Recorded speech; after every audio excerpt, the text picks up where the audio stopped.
Dear student, replacement problem in operation research का एक और एग्जांपल है। When the constant resale value is given, जहाँ पे आपके पास रीसेल की जो वैल्यू है वो कांस्टेंट है, वो चेंज नहीं हो रही। क्वेश्चन है the cost of machine is ₹6,100 and its scrap और resale value is ₹100। The maintenance cost found through experience are as follows. For year 1 the maintenance cost is 100. For year 2 the maintenance cost is 250. For the year 3 it's 400. When should be the machine replaced? इस machine को फिर आपने कब replace करना है? तो देखें यहाँ पर आपको क्या करना है, आपको इस तरह का एक टेबल बनाना है जिसमें आपके पास 7 कॉलम्स होंगे।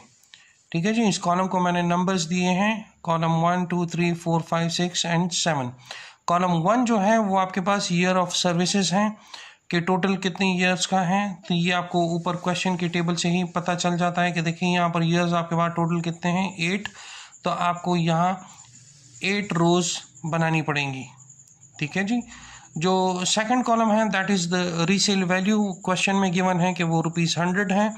थर्ड कॉलम में हम डिप्रिसिएशन कॉस्ट मालूम करेंगे, फोर्थ में annual maintenance cost, fifth is cumulative maintenance cost, sixth is total cost and seventh is average annual cost.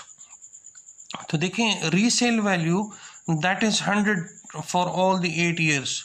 ये क्वेश्चन में आपके पास गिवन है रीसेल वैल्यू इज ₹100 और ये क्वेश्चन किस टाइप का है, when the constant resale value is given, that means ये रीसेल की वैल्यू चेंज नहीं हो रही, ये थ्रू आउट 8 ईयर्स जो है ये 100 ही रहेगी।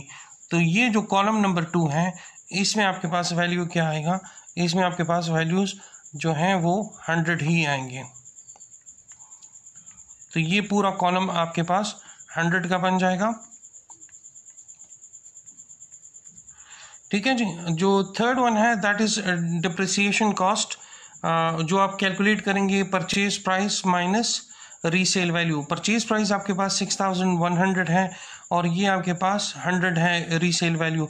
तो 6,100 से आप अगर 100 माइनस करेंगे तो ये आपके पास आ जाएगा 6,000। तो ये पूरा कॉलम जो है आपके पास आएगा 6,000 का। इसी तरह आप एनुअल कॉस्ट जब आप मालूम करोगे, एनुअल मेंटेनेंस कॉस्ट मालूम करोगे, वो आपके पास क्वेश्चन में गिवन है। देखें for the year 1 it is 100, for the year 2 it is 250, इसी तरह सिमिलरली फॉर द ईयर 8 आपके पास है 2000। तो यही पूरी कॉस्ट आपने इधर कॉलम नंबर 3 जो एनुअल मेंटेनेंस कॉस्ट है इसमें आपने लिख देना है। ये आपके पास 100 होगा। Second for the second year it's 250, third year जो है 400 है, फिर 600 है, 900 है, 1250 आपके पास है, इसी तरह 1600 है और आपके पास 2000 है। क्यूमुलेटिव मेंटेनेंस कॉस्ट आपने मालूम करना है, जो पहले ईयर का है मेंटेनेंस कॉस्ट वही आपके पास क्यूमुलेटिव कॉस्ट होगा 100 का। फिर आपने इस 100 को 250 के साथ ऐड करना है तो ये आ जाएगा 350। इसी तरह इस 350 को 400 के साथ ऐड करना है तो ये आ जाएगा 750। 750 प्लस 600 ये आ जाएगा 1350। नेक्स्ट जो आपके पास आ जाएगा वो आ जाएगा 2250। उसके बाद आपके पास वैल्यू आएगी 3500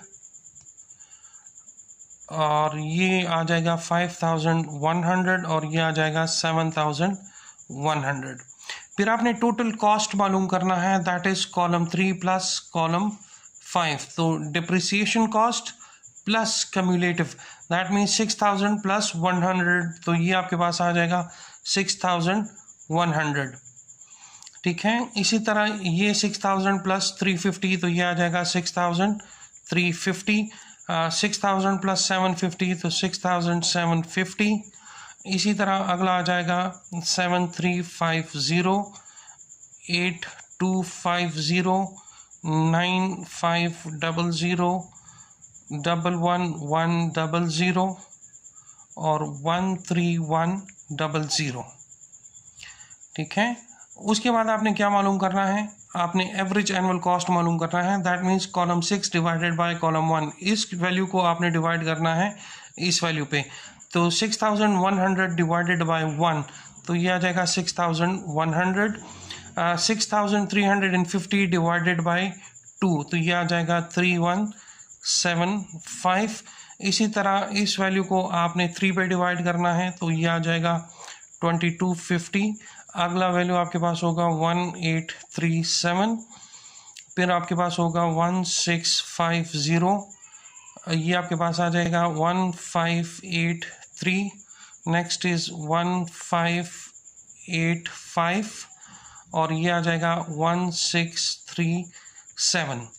ठीक है। अब आपने जो लास्ट कॉलम है एवरेज एनुअल कॉस्ट, इसमें आपने देखना है कि सबसे मिनिमम वैल्यू कहाँ पर आ रही है। तो आप देखिए आपके पास जो सबसे मिनिमम वैल्यू है वो आपके पास आ रही है 1583। ये 1583 आपके पास कौन से ईयर में आ रही है? ये आपके पास आ रही है ईयर 6 के अंदर। दैट मीन्स इस मशीन को आपने कब रिप्लेस करना है? At the end of the 6th year.